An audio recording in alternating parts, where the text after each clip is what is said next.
Thanks very much for staying with us. Time now for Eye on Africa with me, Georgia Calvin-Smith. Tonight, Tanzania launches an inquest into the ferry disaster in which at least 227 people lost their lives on Lake Victoria. Preliminary investigations suggest the vessel went down because it was overloaded. Also, people around Tunisia's Cape Bon Peninsula struggle in the aftermath of record flooding in which at least 5 people were killed. And there's still strong feelings both for and against following the first screening of controversial Kenyan film Rafiki in Nairobi. Until just a few days ago, it was banned for being shown in the country of its making. But now it has a week-long temporary reprieve in order to qualify for next year's Academy Awards. But first, a preliminary investigation into the Tanzanian ferry disaster in which at least 227 people lost their lives has blamed overloading for the sinking of the MV Nyerere. It went down on Lake Victoria last week. There are fears that more bodies could still be trapped inside the vessel. Nicolas Chemin has more. Rescue divers were still working on Monday, even though they had little hope of finding survivors. The ferry capsized on Thursday and left more than 200 people dead. The Transport Ministry said the boat had an official capacity of about 100 passengers, but that 265 people had been on board. As the funerals began, this woman explained that she had lost her son. This ferry has killed our people. We tell them not to overload ferries, but they don't listen to us. We urge the government to take care of us, or we will end up like them. The government said a new, bigger ferry would be built, and that a report on the tragedy would be prepared within 30 days. The country has been hit by a big tragedy. We lost brothers, relatives and friends. We need to be united during this hard time and understand that our countrymen have lost beloved parents and friends. Some passengers managed to survive. The ferry overturned very fast and covered us. I was lucky I was able to swim underwater, but I didn't know where I was going. I knew I was near the ferry, I was trying to swim to safety, but some metal bars cut my face and the back of my head. Boat accidents on Lake Victoria are common because of lax safety laws, old vessels, a shortage of life jackets, and the fact many locals cannot swim. The worst tragedy took place in 1966, when a boat sank and more than 800 people lost their lives. People living around the Cape Bon Peninsula in northeastern Tunisia have been struggling with the damage caused by flash floods that followed record-breaking rains over the weekend. At least 5 people were killed after the equivalent to about 6 months of rain bucketed down, carrying away homes, cars and bits of road. Locals accuse authorities of being slow to help. Fidel Aliriza reports from Nabil.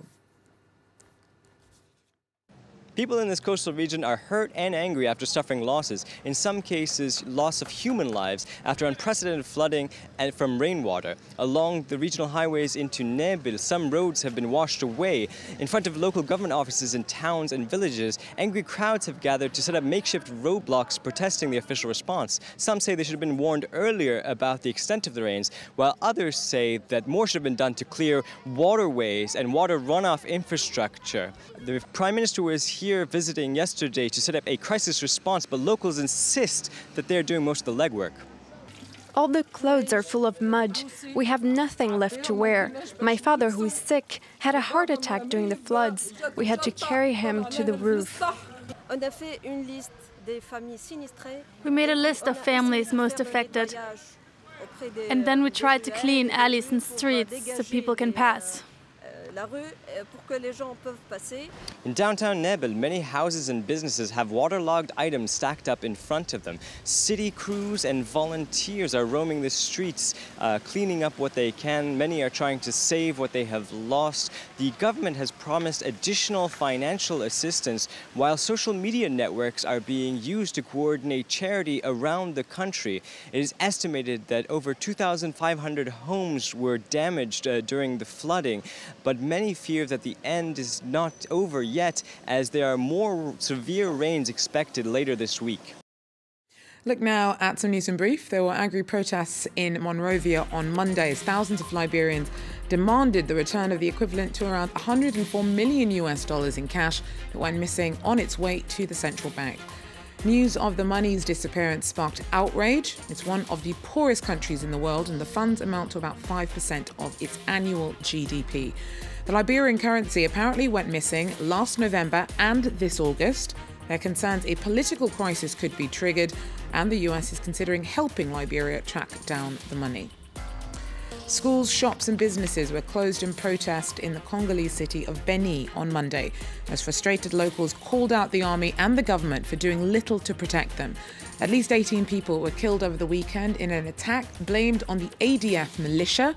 Beni's often been the target of brutal violence by ADF fighters, and there are fears that the dangers will increase in the run-up to elections that are due in December. The latest attack has led NGOs working there to stop the spread of the Ebola virus in the area to suspend their operations in the city. And in Rwanda, the trial of a prominent critic of President Paul Kagame was postponed on Monday. Diane Rwigara has spent the past year in prison awaiting trial for charges of insurrection. She was banned from running against Kagame in last year's election. Her lawyers have accused one of the trial judges of bias and asked for her removal. Now, a Kenyan film that, until last Friday, was banned in the country in which it was made, showed to sell-out crowds in Nairobi just days later. Rafiki, which premiered in Cannes this year, portrays a lesbian romance and qualified as Kenya's entry under the Best Foreign Language Film category for next year's Academy Awards. But its eligibility relies on it being released at home. So judges have temporarily allowed daytime showings in Nairobi for just 1 week. The production still provokes strong feelings both for and against in Kenya.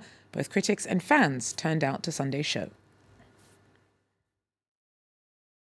I think, coming from where we're from, it's even wonderful that they're allowing the 7 days to happen. I think from an artistic point of view, it's not enough, but based off our country and the time that we're in now, 7 days is incredible because then at least people get to see it. And I mean, fingers crossed that that's going to change. We're here to make a statement by our feet touching this ground and for the person who we proclaim as Lord, Jesus. By standing here, this thing will not leave Kenya, and the minds of children, the mindsets, even though this thing has been planted for 7 days, it will not become our fabric. It won't become what defines who we are. So it's just our presence. We're not here to fight anyone. We're here to fight the thing behind it. It is very important for us to see our own stories being told in our own eyes, with our own people, in our own language, so that we get to understand. I think movies are better when it's spoken to you through someone that you actually can relate to. We're the ones who are going to fight for the rights of maybe LGBTQ+, but our children are the ones who are going to enjoy that privilege. And I think I'm excited that I'm living in these times where we're getting to challenge societal cause and make just people think differently outside what we are used to thinking. The UN's unveiled a statue of Nelson Mandela and its headquarters to mark the 100th anniversary of the birth of the late South African anti-apartheid leader. It coincided with a peace summit in New York honouring Mandela, during which his widow Graça Machel addressed heads of state amidst calls for more tolerance and more to be done at the international level to revive the values for which he stood. Now, hundreds of Congolese fishermen have been arrested as Kampala steps up patrols to crack down on illegal fishing on Lake Edward and Albert. The missions have sent tensions soaring between DR Congo and Uganda.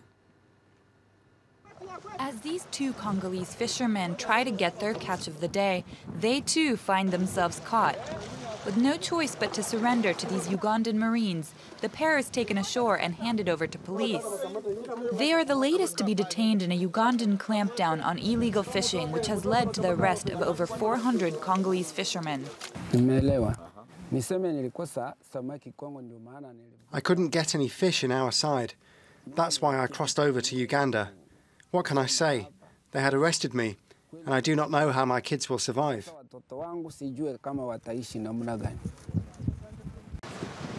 The Democratic Republic of Congo owns 3/4 of Lake Edward, but uncontrolled fishing in the country's lawless east has depleted stocks, and its fishermen venture increasingly into Ugandan waters. Kampala's crackdown on the illegal fishing has sent tensions between the two countries soaring, especially since President Yoweri Museveni launched the Marines unit. after seeing that there was the trend of illegal fishing had gone high, and he decided to protect the resource which would help the government in terms of revenue and boost the economy and the standards of living of fishermen and the communities around. The fishing industry contributes 3% to Uganda's gross domestic product and employs over 700,000 people. And competition for fish is high in the lake waters. Much of our area is the key breeding area. Our waters are shallow, their waters are deep. So most of the fish is from this end of this lake. And when it is peak fishing, we get a lot of influx of Congolese boats coming on our side, and which is a very big challenge. With so many livelihoods dependent on fishing, the stakes are high. In July, armed forces from Uganda and the DRC clashed on Lake Edward, leaving 2 Ugandan soldiers and 3 civilians dead. Well, that's it for Eye in Africa. Thanks for joining us. Do so again. Take care.